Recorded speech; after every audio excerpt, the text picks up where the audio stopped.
それではお時間になりましたので、セッション2ですね、コーポレートカルチャー&ガバナンスを開始させていただきます。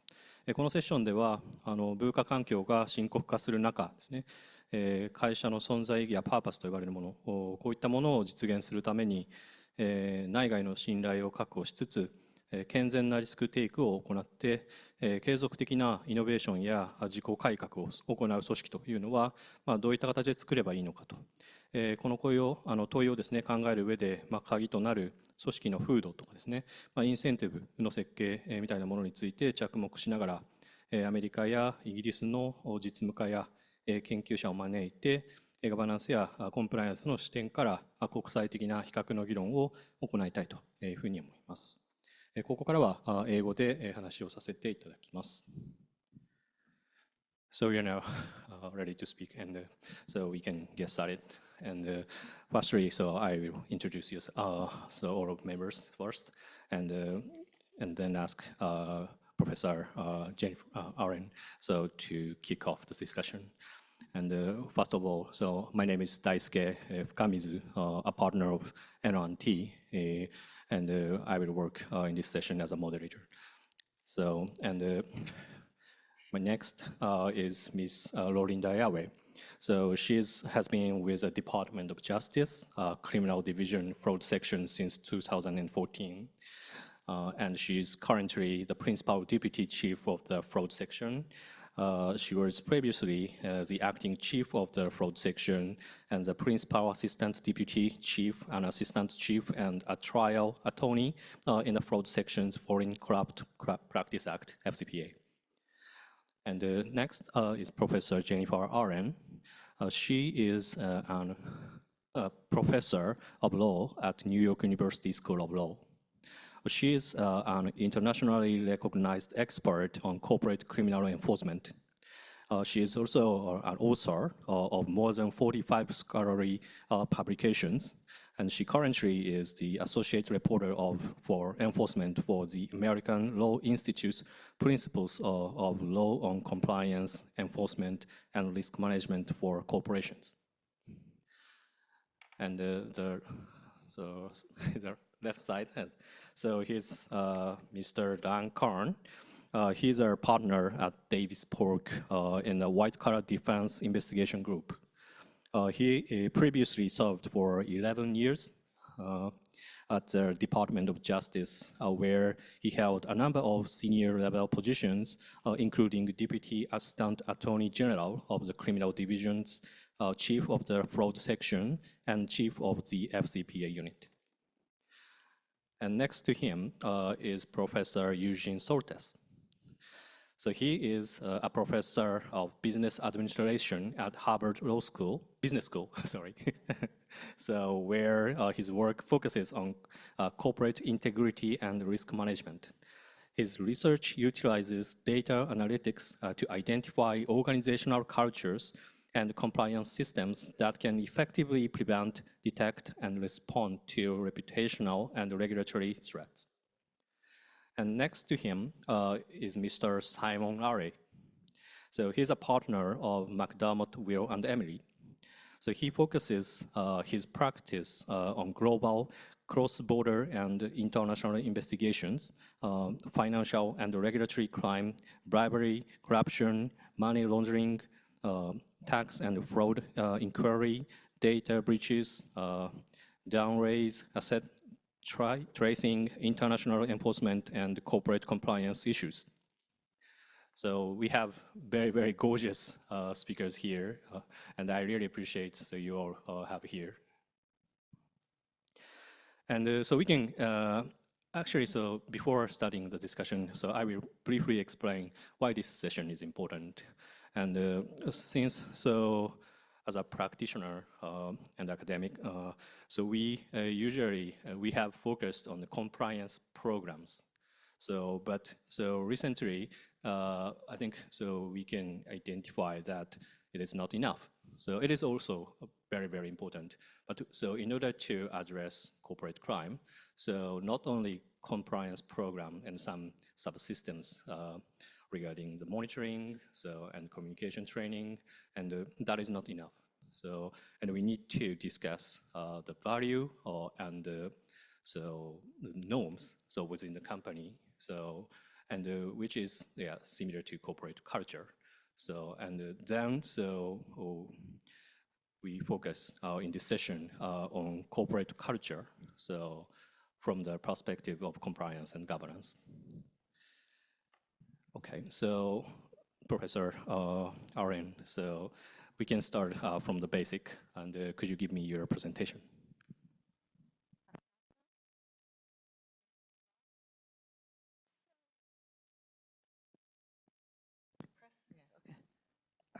So I wanted to talk to you today about the ways in which corporate culture impacts misconduct. So compliance programs, which I think of as the policies and procedurals, the internal controls and training, that's all important. But it cannot deter all material misconduct within the firm. The firm also has to intervene through a host of other actions that sit outside the traditional compliance program in order to reduce employees' motivations to violate the law. The firm needs to intervene on the root causes of these motivations. Now, in order for the firm to do this, it's useful for companies to understand what are these root causes. And empirical psychologists and economists have done quite a lot of work on what causes people to violate the law. And they begin with how we make decisions. Most of us, particularly us economists, we think that we make deliberative choices and that most of our decisions are the result of some deliberate cost-benefit analysis. We're really thinking things through. But that's not, in fact, what the studies show. The studies show that most of the decisions we make every day are the result of a gut instinct, an intuitive process. And the studies also show that people have two dominant things, I'm simplifying here, guiding those choices. One is self-interest, but we also want to feel ethical and to be perceived by others as ethical. We're social animals. But I phrased that very carefully. I did not say we want to be ethical. I want to perceive myself to be ethical and to have everyone around me perceive that. But it turns out my brain is structured, and so is everyone else's, to enable me to pursue self-interest and, in fact, be unethical, but still maintain my view that I am ethical. I can fool myself. Now, here's the catch. Self-interest tends to be our dominant motivation. So the economists, it turned out, had a point. People are primarily guided by self-interest. We intuitively favor the choice that will make us better off, but only if we can do it without feeling like a terrible person. Well, under the right circumstances, we're able to do that. We engage in something called motivated reasoning. If I have a very strong incentive to violate the law, my brain will focus on everything arguing in favor of the self-interested choice and try and block me from noticing the reasons it's a bad idea. And in fact, in the right circumstances, I can violate the law and decide I'm a terrific person for doing it. My poster child for this, who may not be a big deal over here, would be Sam Bankman-Fried, who just got 25 years in the US. He's all about effective altruism. He was violating the law, making money, and going to save mankind in his own head. He was actually robbing all of his customers, but in his own head, he was a great guy. So how does this impact firms?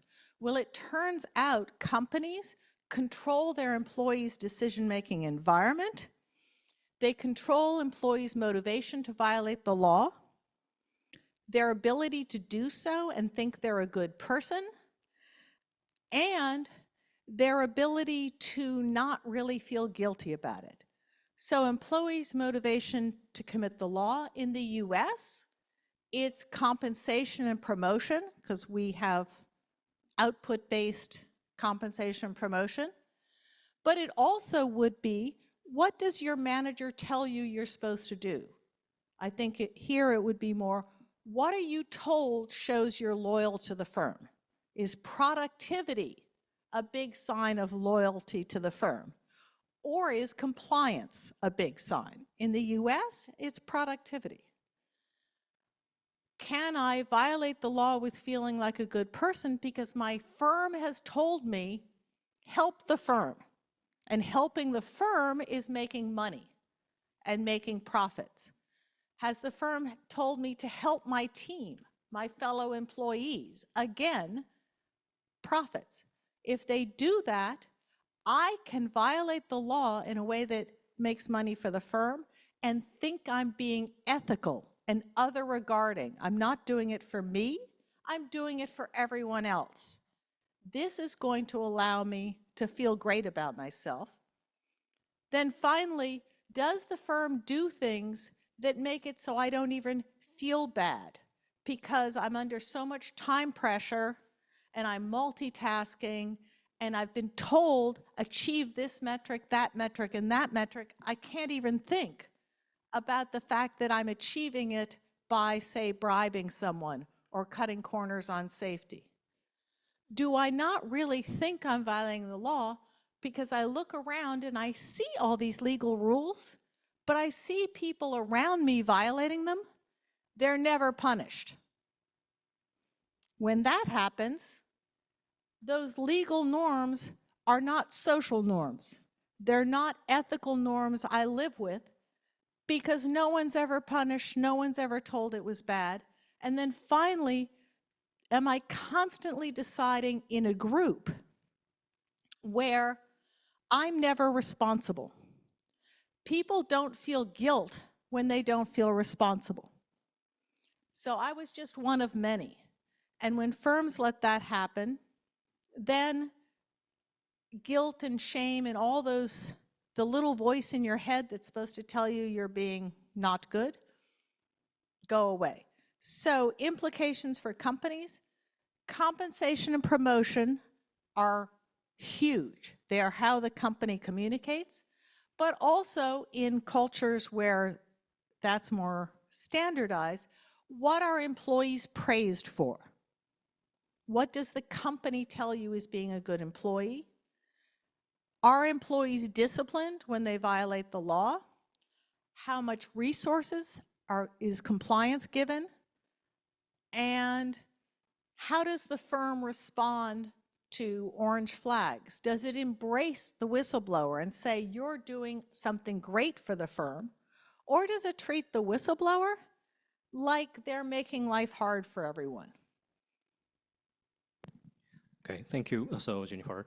And so can I ask, so Eugene, so what is your input or implication, so especially from the perspective of testing corporate culture? Great. Well, thank you so much, Daisuke. It's a pleasure to be here this afternoon. Good afternoon, everybody. Much of my work is focused on measuring compliance. Why that's important and what drove much of my interest is that if you think of compliance program at its basis, it's the process, procedures, internal controls that a firm lays out. But simply putting those on paper doesn't mean a lot if they don't actually affect people's behavior.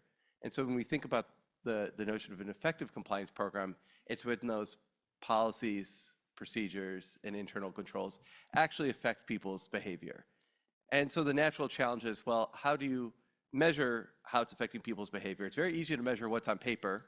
I know we have people here that have seen in their career at DOJ lots of binders of material, but then the question is, well, what does that do? Because we can think of two different organizations, one which have many binders and don't achieve a lot, and one which actually might have a much thinner binder but actually achieves a great deal. And so maybe I'll think about two different areas. We can kind of start thinking through how we might think about this measurement. I know we'll probably talk later about the Department of Justice compliance program evaluation, something that under Dan's leadership at DOJ and now Lorenda, they can go into detail. In many ways, much of what I've done is try to think about how do we answer some of the questions that are laid out using different kinds of data a firm can have. So, for example, tone from the top, something that I think is universal. Any company anywhere in the world says tone from the top is important. What leaders say and do. Now, it's very easy to create on paper a tone from the top. You hire a marketing firm or you have someone in your comms division send out emails talking about how ethical and high integrity an organization is. And in fact, that's actually what most large corporations do. I think most employees realize that the CEO and the CFO are not the people writing those messages. So what's the difference between those firms? Well, how can we measure whether that's actually getting through and there's a real commitment? Well, one of it's simply asking people. So this is where different kinds of survey data can be useful in understanding what individual employees think. Do they actually think leaders walk the talk? Or are those simply communications being written by the marketing and comms folks? One of the other things we've actually seen in the data is actually looking at middle managers. So we can think tone from the top, but let's actually look at in the middle of the organization what the managers are doing. It turns out if you actually look at underlying violations data, it's not so much the tone from the top, which looks quite similar across many organizations. That's like a necessary condition. But it's if the manager immediately above an employee is actually talking about compliance, the firm's values. Effectively compliance, we see employees within that team, within that group, actually are more likely to comply.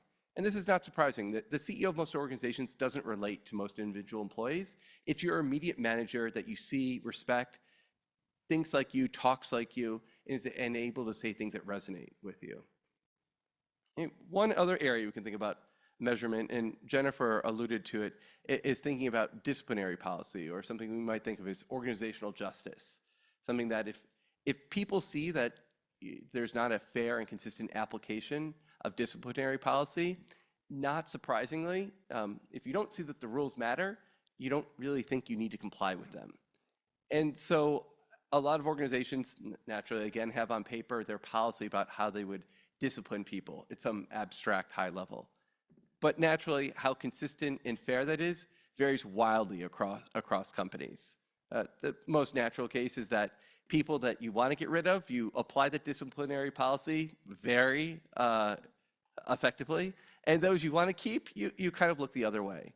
And so organizations that are more effective here, that actually want to hold that line, actually first specify with some detail and policy. For example, here's what tends to happen in different types of violations. And then are specifying things of the aggravating and mitigating factors that contribute to why you might discipline someone a little bit more. For example, intentionality, have they done it before? Are they in a leadership position or a managerial position and you would expect them to know? Or there might be mitigating factors. It was unintentional. They actually haven't been trained on that topic. Other things of that nature. And so now you actually have a way that you can apply a policy regardless of the circumstance of the individual that is actually consistent across the organization, so people know within an organization that you'll actually follow that. I know we'll be talking about this more, so I won't eat up any more time here. Great, thank you. So your comments and so Jennifer's explanation, very, very informative. And so the question, so how to evaluate the culture of compliance arises. So when we need to speak with you, so Lorinda, and the discussion with the Department of Justice. And so I'd like you to explain, so because so in a DOJ guidance called Evaluation of Corporate Compliance Program includes several so important questions about culture of compliance and corporate culture. So the question so I have is, so how you evaluate or discuss culture of compliance with your the company under the investigation. Thank you very much, Daisuke, and thank you for having me here today. I'll start with my disclaimer that I am speaking on behalf of myself and on behalf of the department. So with that out of the way, yeah, so the department under Andrew Weissman, Dan's leadership, and others have continued, started to put out a document about how we evaluate compliance programs. And the question for us is whether compliance programs are adequate to prevent, detect, address, remediate misconduct and criminal conduct. And so the questions are sort of geared a little bit toward that. And when we think about compliance culture, which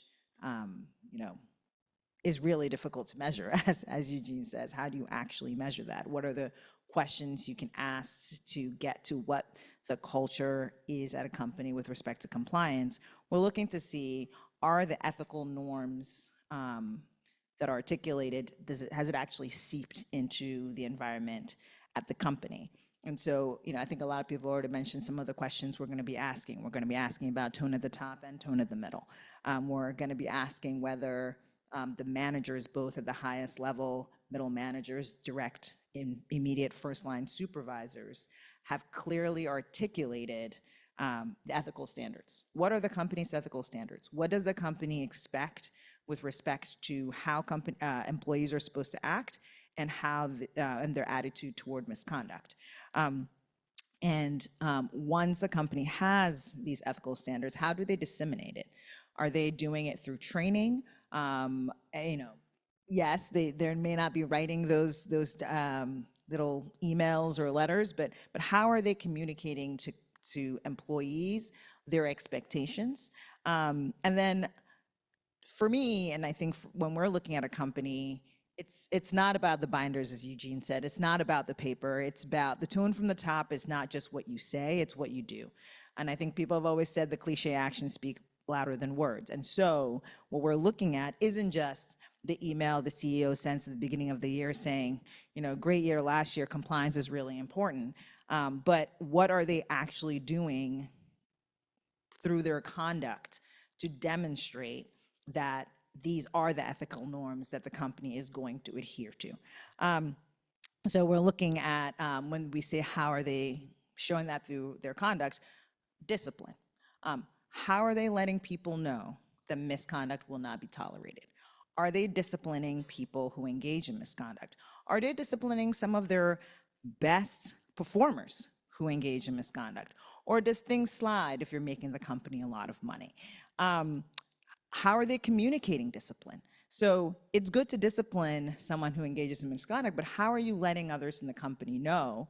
There may be privacy laws, there may be reasons you can't disclose everything, but how are you communicating that, when you engage in this kind of misconduct, we will take this kind of disciplinary action?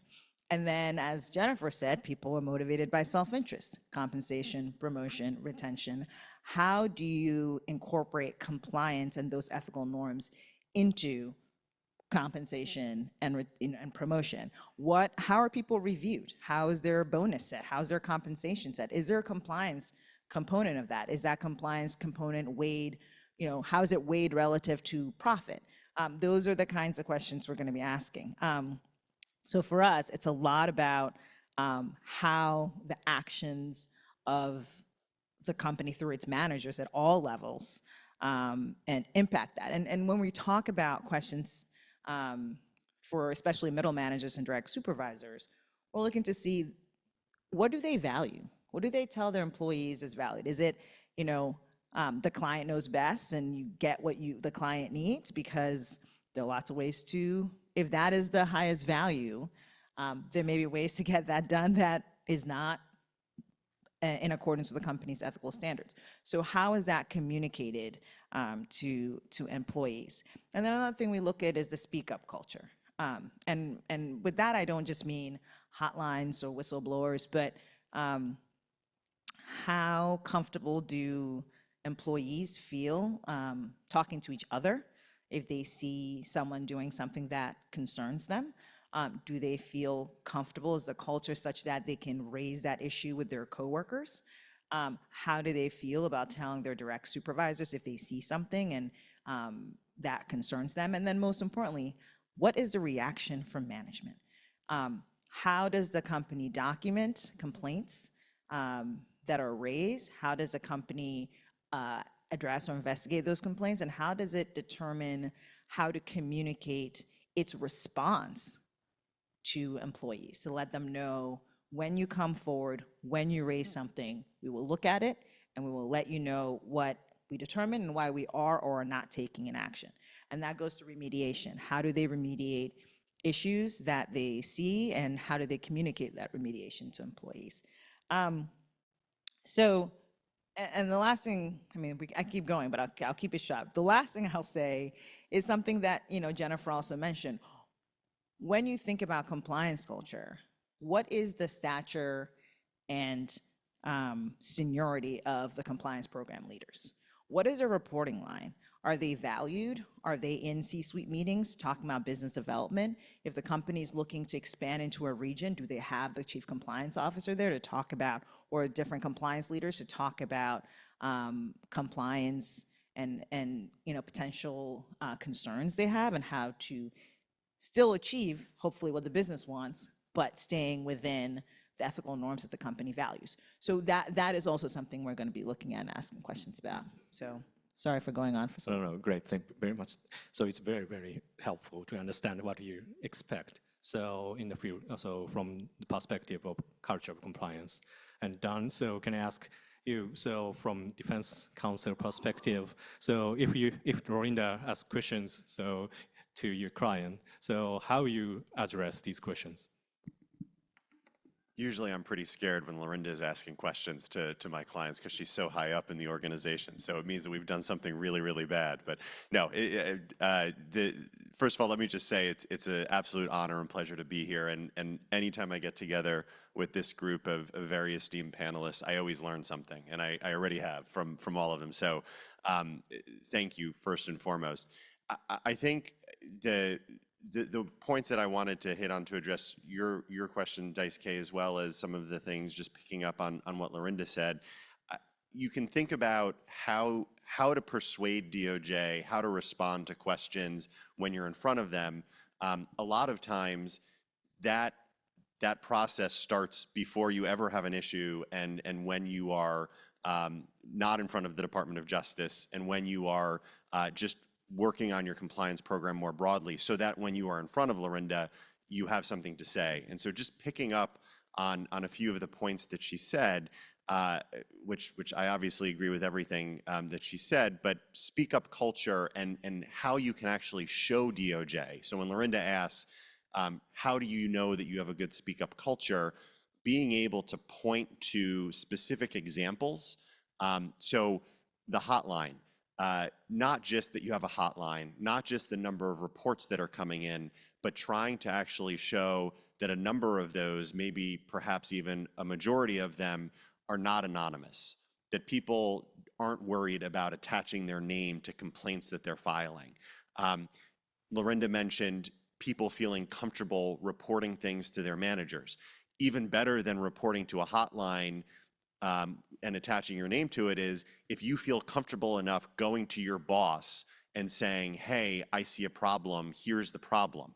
And so a big part of this that a company needs to do is document that, because those types of things happen all the time at companies, but not all companies are actually keeping track of it. So 2 years down the road, 4 years down the road, when hopefully you're never in front of Lorinda answering her questions, but if you are, you're able to say, look how many instances we had reports directly to a business manager. Look how many instances we had over the past few years of hotline reports that had someone's name on it. A few other examples that I always advise clients to try to keep track of as you're going along is, if you are vetting third parties and you decide not to use one because of compliance concerns, to keep track of that. And presumably companies are keeping track of that anyway, because if a third party is rejected, you want to remember that. So if they reapply a year later, several years later, you know that there was a problem previously, but keeping track of it from the compliance perspective as well, so that you can report that to DOJ. In the same way that if there is a transaction that was going to move forward, but it gets stopped because of compliance concerns, those are the types of things that Lorinda and her colleagues would find very persuasive. Even more persuasive is if those transactions are stopped at the business level, that it's not getting all the way to compliance or the control function to stop the transactions or the deals, but rather that it's someone in the business unit that is throwing up the orange flag, as Jenna referred to it, or a red flag, and saying, we can't do this. The last example I'll just give that I often advise clients to be thinking about, so that hopefully when you're never in front of Lorinda, but if you are, you're able to point to these examples, is the buy-in by business into compliance. And so our business leaders helping to conduct trainings. It's not just being run by the compliance department. It's not just being run by HR, but you actually have senior business leaders helping to conduct trainings. You have the business function collaborating with compliance and working with them, and having a strong relationship where you don't have compliance siloed in the way that Lorinda was describing. It's not just about reporting lines, it's also about the interactions and interplay between business and compliance. But those are just a few thoughts. Great, thank you so much, and it's much more clear, much clearer. And so one question, so Dan, as I have done, and Lorinda, that so if the company has very, very good effort to identify the wrongdoings within the company, if the number of the wrongdoings are so high, so what is the usual impression so by the DOJ? So for example, so if the company made a really good effort and identified so 15 wrongdoings, but in other hand, so the company which do not have good effort and then identify only 2 wrongdoings. So which company is better? So that is my question. So Lorinda, can you answer these questions?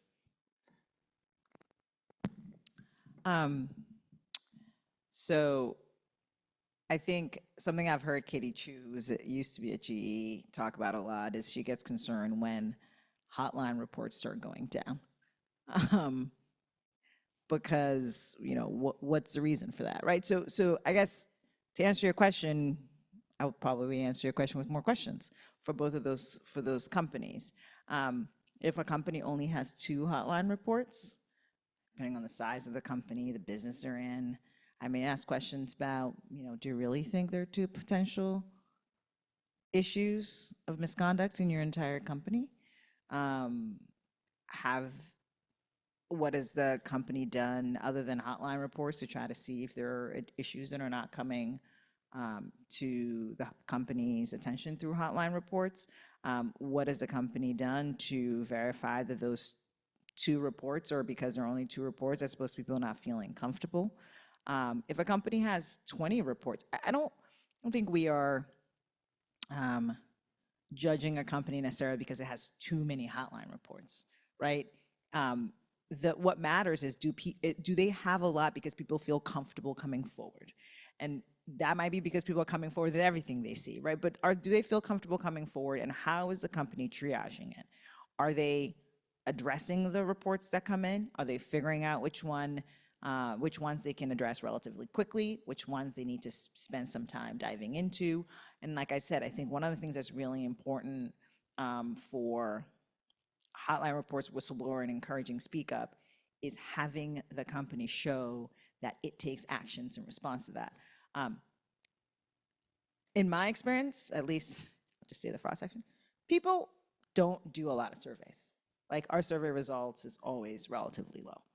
And I think part of that is that people sometimes think, so what? Like, what is my survey result? How is that going to affect my life? How is that going to make things better? And so, one of the things you can do is, if you do a survey, don't just take the results, share those results, explain to people what you're going to do in response to getting those results. The same thing with hotlines. If you're going to get the hotline tips, don't just take them and say nothing. Actually look at them and get back to people if it's appropriate. Obviously, you have to decide what's appropriate for your company. And more importantly, communicate to others generally in the company about how the company is addressing them. So I don't think the number itself matters. It's about what the number reflects. Thanks so much. And if I could just add very quickly, first of all, on the survey point, I agree with Lorinda, which is why you need Eugene to conduct the surveys, because he actually knows how to do it and get results. I've seen it and it's amazing. But the one other point that's I think really important is, and Lorinda answered your question sort of within the confines of the hypothetical, but when you go into DOJ, I've appeared a number of times since I've been back in private practice, they're not just asking how many reports do you have. They're also asking you, what are you doing to monitor and test and identify issues? So you can't just get away in your hypothetical with saying, I'm not going to look for it, and then that way, if I don't find it, I'll have less problems to share with DOJ, because then you're going to get hammered by DOJ for not doing enough to find it in the first place or to advertise your hotline. They want to know if employees are not just reporting in, but they want to know what you're doing to make clear that employees are aware of the hotline and know how to use it. And so there are a number of questions that DOJ has gotten much more sophisticated with over time and under Lorinda's leadership to ask those types of questions. Great, thank you.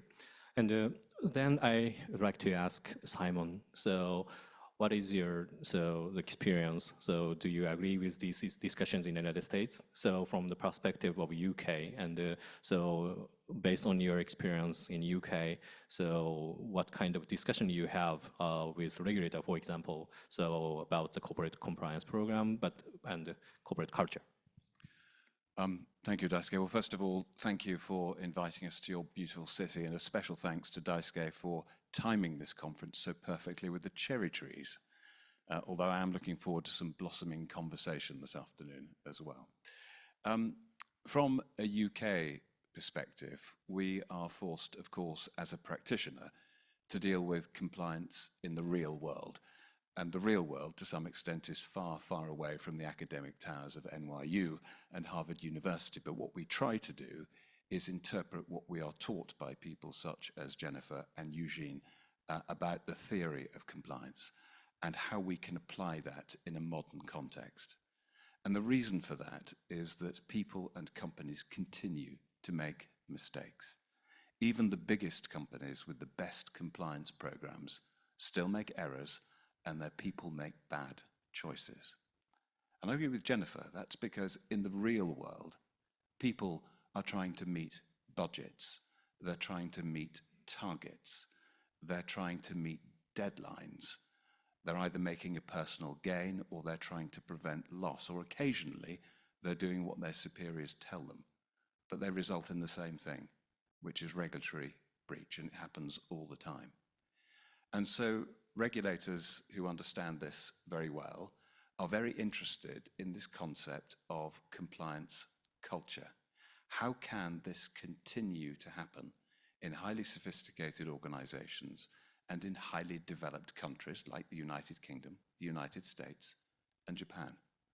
But they're also very interested in it because they know that if they strike at the heart of a company, either its management or its staff, and try and understand why people are making these bad decisions and look for evidence that they're trying to stamp it out and improve things, then they're going to get the best results.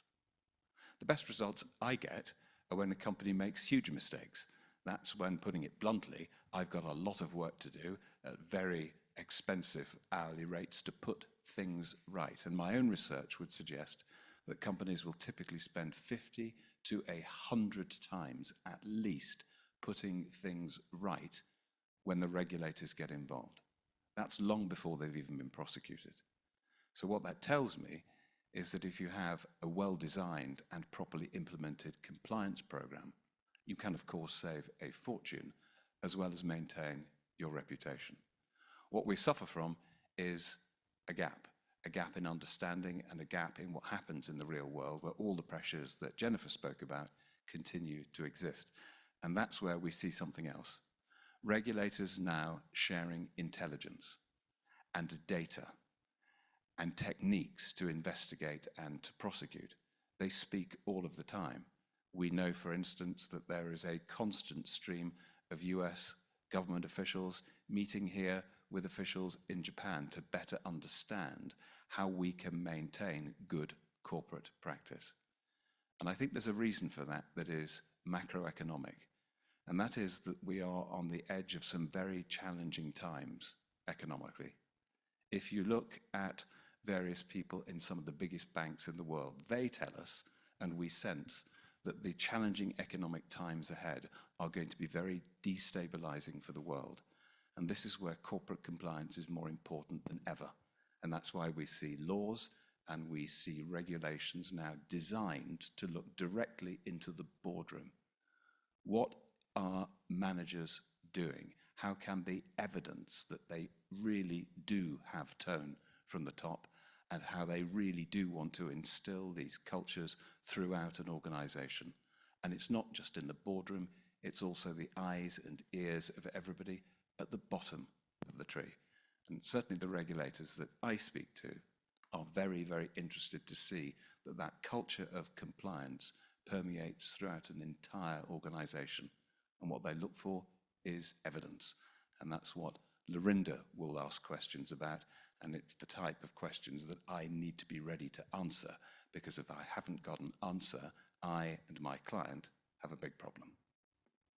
Thank you very much, Simon. And Jennifer, would you like to make some comments on that? Okay.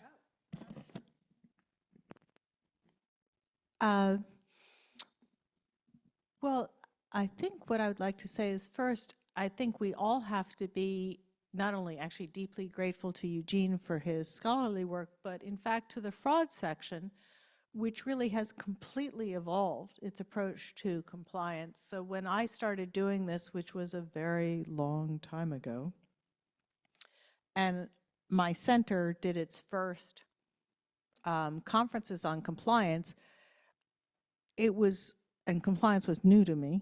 It's like 10 years ago. It was all about tone from the top. And I remember at the time thinking, because I'm an economist, tone from the top, frankly, who cares, right? What matters is, what do I get rewarded for, and what's the guy in charge of my life telling me? And the DOJ has really evolved its approach to compliance. And if you read their compliance manual, it is a really valuable set of questions that all firms could ask themselves. You don't need an enforcement action. Go read it and ask yourself these questions, and one could learn quite a lot. And I do think that this more nuanced look, focusing on what is the lived life of employees, what are they told makes them a good employee, even in a culture like this one where you don't have the same level of bonuses. Employees are still told, here's what you do to make us think you are the great employee. Here's what your other employees will reward you for. And is it compliance and ethics or results? And I think that's, and discipline, which we keep coming back to. And I think that's very, very important. And everyone is echoing the same thing. And it's been a real sea change, with people really looking at the internal structure of the firm and how it's lived by the employees. There is one little thing I want to add in, though, that's part of compliance, because it's my thing I've devoted my entire career to, which is part of the way the firm communicates. Does it care about enforcement? Is when it does detect misconduct and it starts investigating, does it try to sweep it under the rug and make it go away, or actually take a good hard look? And in many firms, for example, you'll see a real difference between what HR does, and my outside impression is human resources can err a little too far on sweeping things under the rug, at least in the US, or what an investigations unit does, and many of those have swept things under the rug. And does it proactively start remediating when it finds the problem, or does it try and sweep it under the rug? And self-reporting and cooperating. There is nothing that quite communicates that we take this seriously than going to prosecutors and regulators and saying, these employees violated the law, and here's the evidence against them, and they deserve to be punished, not just by us, but they violated society's rules, and they should be punished for that. Thank you, Jennifer. And so you said, so it's important to more closely look at the real behavior of employees. And from that perspective, so not only top management, but also middle management is quite important. And so from that perspective, may I ask Rolinda, so to what extent, so what kind of discussions you have so with companies, so regarding the tone in the middle? Yeah, I mean, I think some of what I said before probably also apply, right? So if you're looking at your first level supervisors, your middle management, we'd be asking, how are they reviewed? What do you tell them you value? Because they're going to push that down, right? Because if they're reviewed based on just profit, that's what they're going to care about. If they're reviewed based on, how many of their people are able to speak up if they have issues, if they're reviewed on whether they identify issues themselves versus outsiders identifying them, if there's a compliance component to it, if there's a compliance component to their compensation, a component to how their promotion opportunities are determined, that is going to be something that they're going to communicate down to their direct reports. I think we'd also be asking, how for the middle managers who are oftentimes those having the most discussion with employees who are, the company's greatest asset, but also the company's greatest risk a lot of times. How are they supervising their employees? How are they communicating the values of the company? If the company says training is really important, are the first line supervisors and middle management going to trainings? Are they leading by example? Are they reporting issues when they see them, right? So again, it's not tone from the middle as in what they say, but how their actions reflect the company's values. Thank you, Rolinda. So that's really, so in order to, how can I say, answer or address Rolinda's expectation, so may I ask, so Eugene, so what kind of data so we need to collect? So, and in order to demonstrate that, so we have a really good tone in the middle, and so we can have a really good human resource evaluation system about their middle management, and they have a really good evaluations to their employees. So what kind of data we need? Okay, well, Lorinda, you can grade me now. I feel like I'm being tested now. First, I want to say the incentive question I think is really quite critical here, because incentives do drive behavior, as Jennifer has already carefully articulated. If the structure of compensation is driven around things that are orthogonal or unrelated to compliance, you're not surprised that you're not going to get outcomes related to that. One other metric, though, so going to a piece of data that we've often asked within companies, so when they do, for example, a survey, the literal question is, how often does your direct manager discuss something that will be around the compliance processes, procedures, depending on what the name of the company is, but effectively what you need to do to be compliant in your area. Often, sometimes, rarely, never. What's really extraordinary is you will see, even in the same, literally the same building, let's say it's a manufacturing company, you'll find wide variation across teams where on paper, actually every manager was supposed to be talking about this stuff, let's say monthly. Some teams saying, yeah, they do it monthly. In fact, they do it even more often. You'll find these other teams where they're like, what? It's never happened. The great companies take that data and then try to say, okay, there's, of course, always going to be in a large multinational company, going to be gaps emerging. But the good companies then say, okay, we see there's these spots, these gaps at these half dozen managers, or it's at this one facility or one location. let's kind of bring them in, retrain and say, this actually is part of your responsibility, linking to the incentives. Part of your incentive is actually around, actually, your employees need to remember and actually hear this stuff because that's part of your expectation. And so next time we do this, there's going to be some expectation that your team also can respond to that. So it's not that it's perfect all the time. In fact, it never will be in a large company. I think if you actually get data that everything looks perfect, there's something funky with the data. But it's the companies that are able to identify these gaps in clever different ways. And you see constantly, it's like a game, I don't know if I suspect they have this in Japan. It's what, in the US, it's a popular game with young kids. It's whack-a-mole. It's a game where something pops up and you keep trying to hit it down, but something else will always pop up. I actually think that's what a great compliance program looks like in a large multinational. There's always going to be issues, but great companies are eagerly trying to find those gaps and then trying to solve that one and then get ready for the next one. And that's one example in the context for Tone from the Middle. Yeah, thank you so much. So that's very helpful. And so I just wondering, so when I heard so what you're discussing and so focusing on the incentive and so on. So, and as Jennifer mentioned, so many wrongdoings was conducted based on the instinct. So it's without, how can I say, so cost and benefit calculation. And what is a relationship? So in order to address that kind of wrongdoings, so, and at the same time, we have discussed incentive.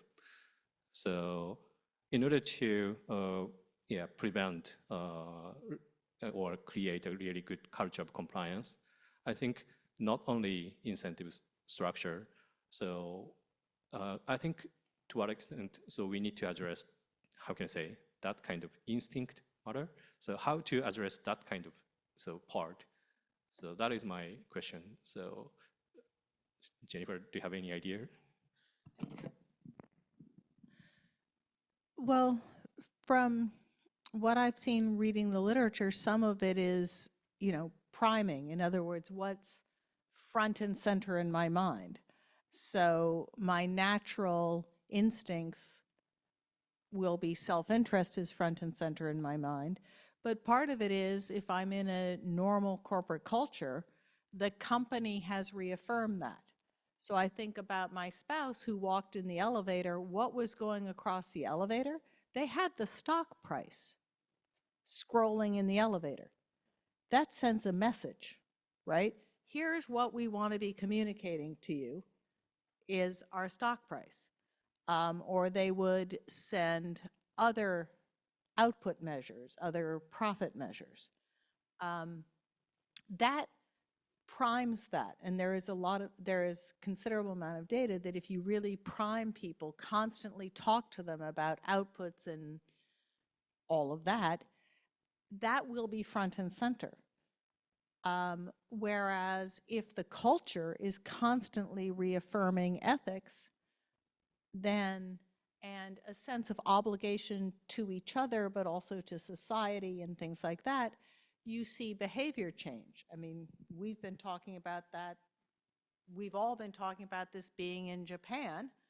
So I'm from New York. New York streets do not look like Kyoto streets.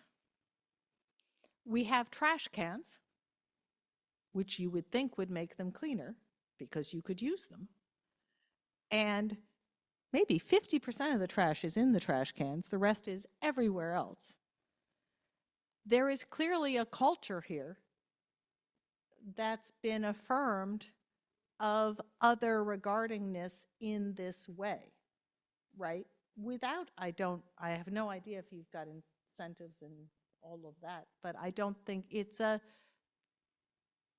the society is affirming this and it's front and center, right? And even myself, coming from New York, my instinct is to put my bottle in my pocket.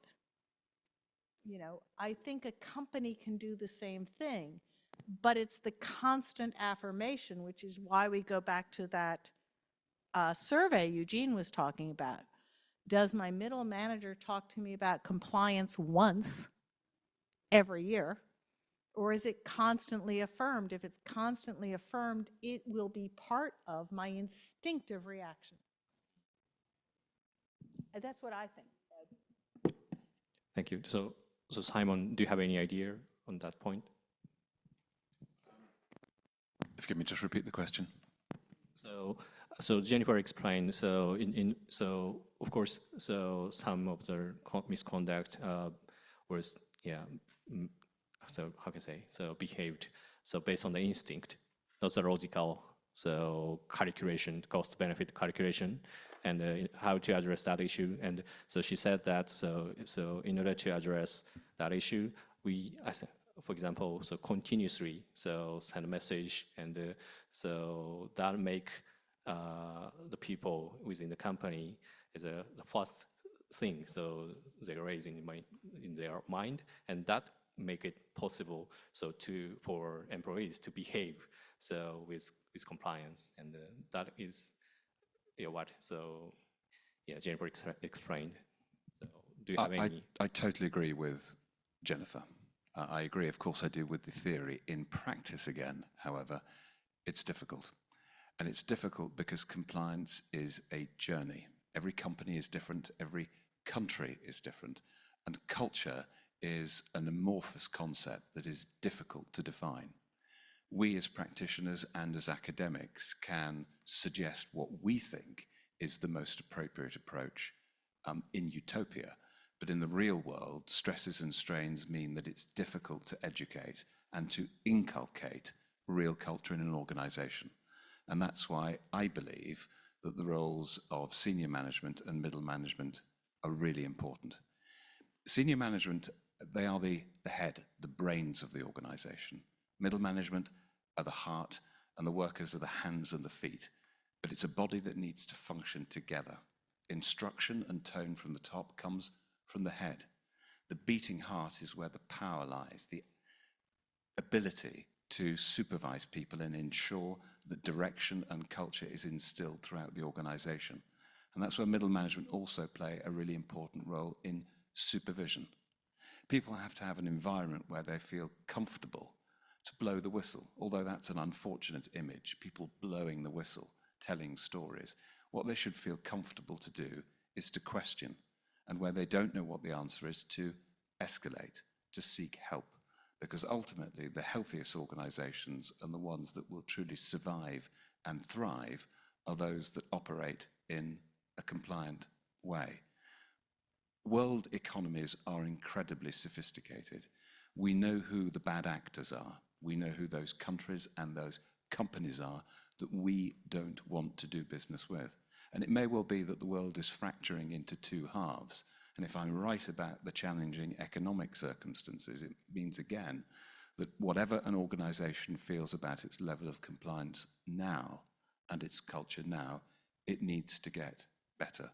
Regulators are getting more energetic than ever before, and I might add, more sophisticated than ever before, because they too rely on data and academics and empirical solutions and theories to work out what is going on. And so any organization that is serious about compliance needs to embrace this concept of culture, but they also need to understand how to implement it. And that's, I suppose, where practitioners come, because it is a whole body experience. It's regulators, it's practitioners, and it's academics coming together to find solutions to really challenging problems, those challenging problems we have in the real world. Okay, thank you so much. And so let me change a bit the topic and focusing on the compensation or financial incentive. And so when we discuss compliance and the culture of compliance, so as Jennifer mentioned, so the compensation program structure can be one of the factor. So I'd like to ask, so first, Jennifer, so to what extent so compensation structure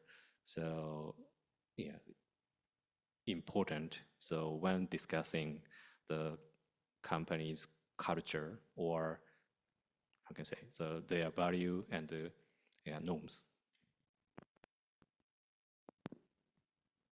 Well, here one has to be careful because it's, of course, varies widely across countries, right? So in the US,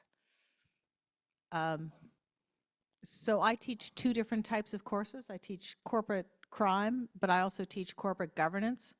And my corporate governance colleagues, the law professors, they love high-powered incentives. They think that every employee should be paid on output, stock options, bonuses tied to stock price. And if you ask them, well, how do they feel about the fact that the data shows that if you do that, the rate of misconduct goes up? They look at you like, well, why would I be raising this? That's a huge issue in the U.S. The U.S. has moved more and more to compensation tied to short-term results. And that's been shown to lead to bad outcomes in terms of compliance, because if people are afraid of losing their bonuses or losing their jobs, which is a huge issue in the US, you have a problem. And they're more likely to cross the line to save their job. That is not my impression as an outsider of the root cause in Japan. And here, I'm not an expert. I would assume it's much more to do with what you're told is being loyal to the firm and loyal to your coworkers and what gets affirmed within your own unit. But here I'm an outsider. So I'd like to turn to others who have more expertise on that one. Okay, so before going other country, so I'd like to ask Rorinda, so because the DOJ has recently issued their guidance and pilot program, so regarding the compensation structure, or so you added some description, so on the DOJ, so corporate compliance program, evaluation of corporate compliance guidance regarding the compensation structure. So could you tell us, so what's the background and what are your expectations? Yeah, I mean, the background, I think, is what, Jennifer and others have said, which is people are motivated by, in part, at least, great part, by self-interest. And so if they're getting compensated and it's tied to certain metrics, the question is, if you value compliance, and you value people abiding by the ethical norms of the company, how are you demonstrating that in the compensation calculation? How are you looking at that? How is it weighed? Is it weighed, how is it weighed relative to profit and other factors that the company's looking at? And what are the consequences for an employee not abiding by those expectations? Does that affect their compensation? Does that affect or delay promotion opportunities? And if the company includes that value in how it pays and promotes people, the idea is that that will affect how they behave. Thank you. So Dan, so do you have any idea regarding the compensation structure? So from your perspective. Yeah, I think there's two general ways of looking at compensation, which is what you do if someone engages in misconduct or fails to identify misconduct, and so sort of put that in the category of discipline. And I think it's much easier for companies to tie compensation to compliance when you're talking about discipline. If someone engages in misconduct or fails to identify misconduct, to reduce their bonus, now DOJ has come out with this clawback pilot program, which has a number of issues with it that we could talk about, but clawing back compensation is something that DOJ now asks about, but imposing some form of discipline, not promoting someone. I think where it gets much tougher is talking about positive incentives for compensation, because anytime you start to tie a bonus to doing something good with respect to compliance, the question then becomes, what types of good compliance are you going to reward financially? And so one example would be, if we're talking about a speak up culture, would you give a manager a bigger bonus if the employees in his or her unit identify a lot of misconduct. They feel comfortable speaking up. Well, that's great from a speak up culture perspective, but then you're financially rewarding someone who is allowing a lot of misconduct to take place in their unit. But if you do the opposite and you provide a bonus for someone who doesn't have any misconduct in their unit, you're encouraging that manager to stifle complaints and lead to the opposite of a speak up culture. So it gets very difficult. And so I've seen companies include compliance as part of the criteria that is so beyond just, for example, as Jennifer pointed out, not just the outputs, not just how much business you're doing, not how many sales you make, but that compliance is a part of it.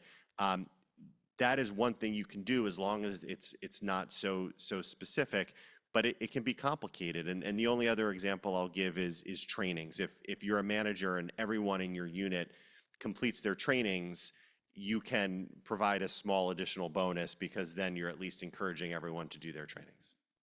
Thanks. So Eugene, do you have any comments?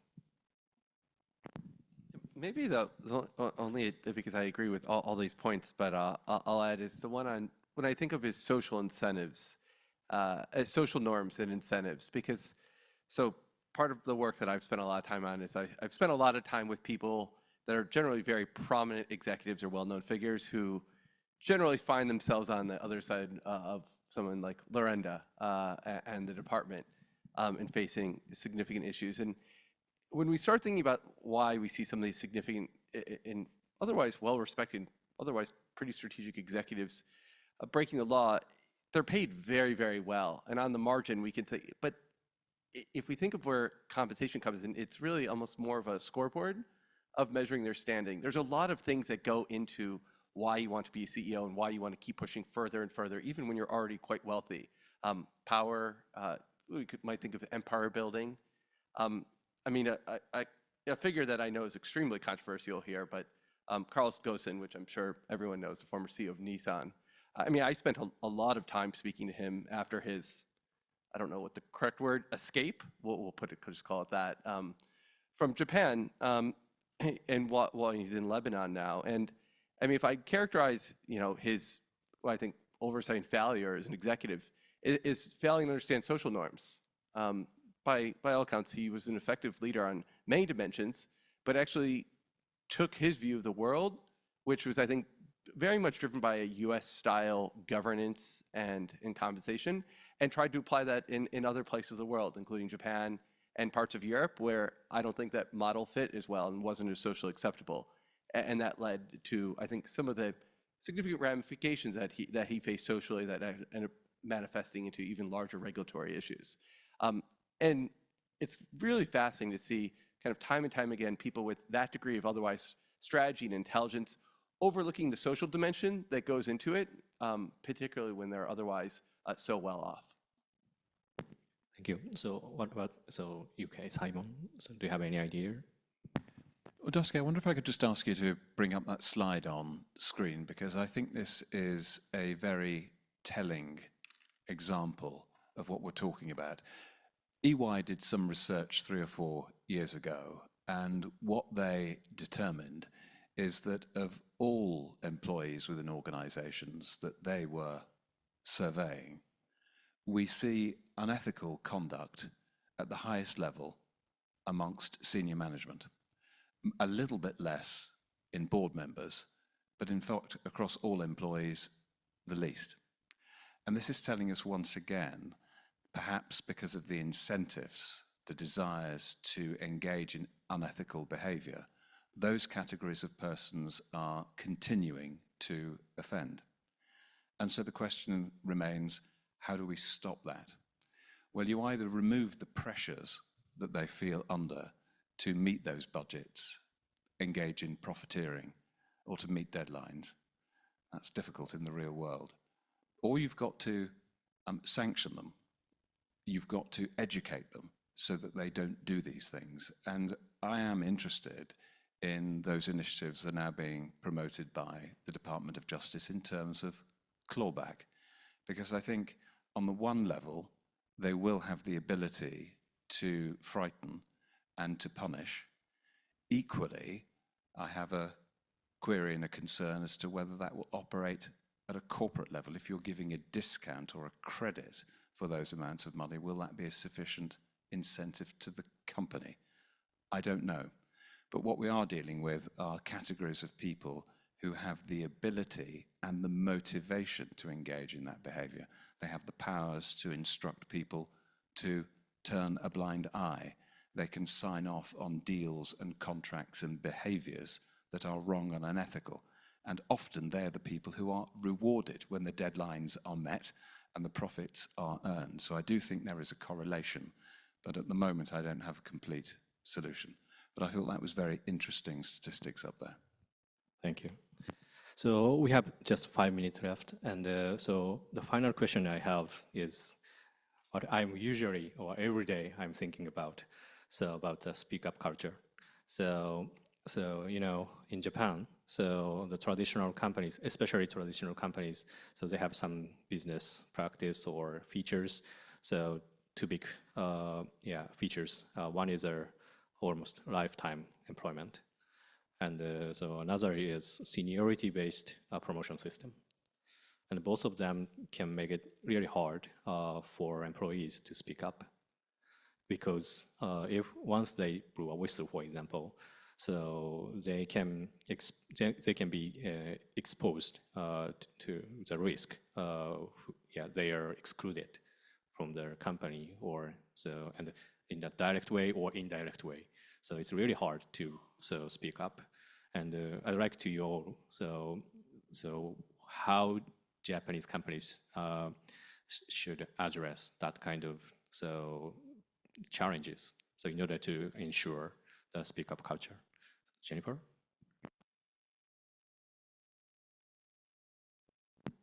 So I suspect many people here have some more direct experience than I do, although actually even within an academic institution, we were discussing this. I'm fascinated by the fact that tenured professors don't tend to speak up, even just to disagree with the dean who can't do anything to you, right?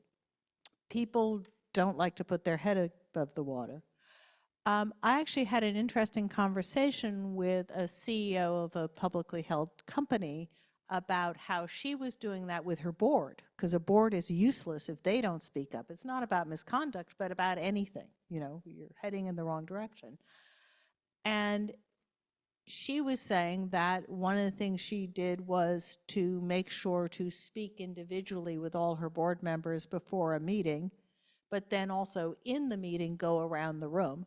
And sometimes if they hadn't said what they said to her privately, to sort of encourage them, obviously the CEO can't go talk to all their employees, but encouraging middle managers to have ongoing conversations with their employees, one-on-one conversations, to ask them what they think and try to solicit it, and to have meetings where you go around the room and actually ask everyone to speak and make a suggestion.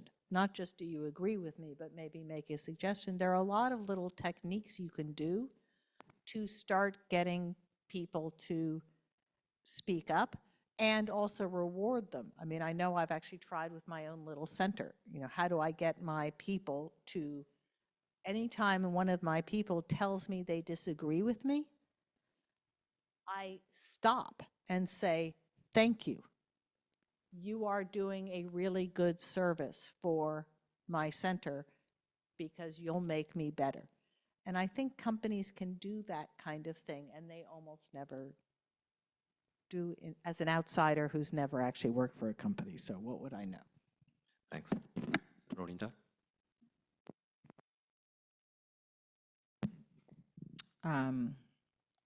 Yeah, I think that side of the room probably has some more answers than I do. Look,